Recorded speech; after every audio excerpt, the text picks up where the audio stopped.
आजू भेल गोखू लया चांभी सुनी ये आनंदित रे ललनार जकर जतेक छल शोक सभक सांग खांडित रे ललनार जकर जतेक छल शोक सभक सांग खांडित रे घर घर नारी उताहुल कखन देखब हरि रे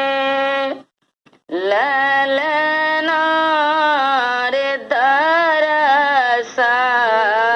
होएत एक बेर की जाम साँव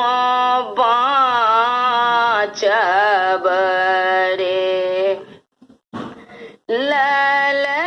ललनार दरस होएत एक बेर की जाम साँव बाँचब रे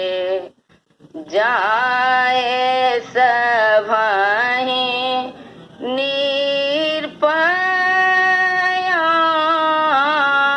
निरपयाङ्गन पूछहि जसोमति रे ललनार अधमोचन जानी नाम की ताई दिया देखन है ललनार अधमोचन जानी नाम की ताई दिया देखन रे हाथ ही उक टन तेल लेलनि सब नागरी रे ललनार पहिरान अनुपम चीर सकल गुण आगरी रे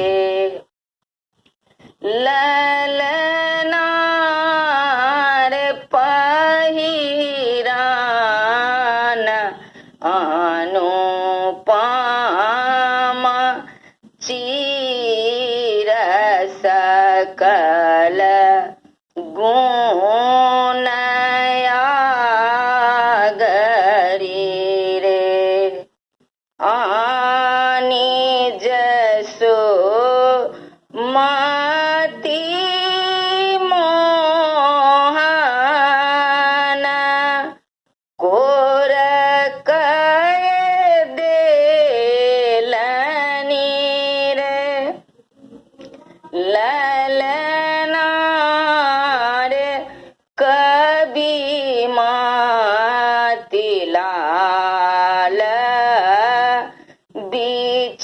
बिचारी चरण गई धैलनी रे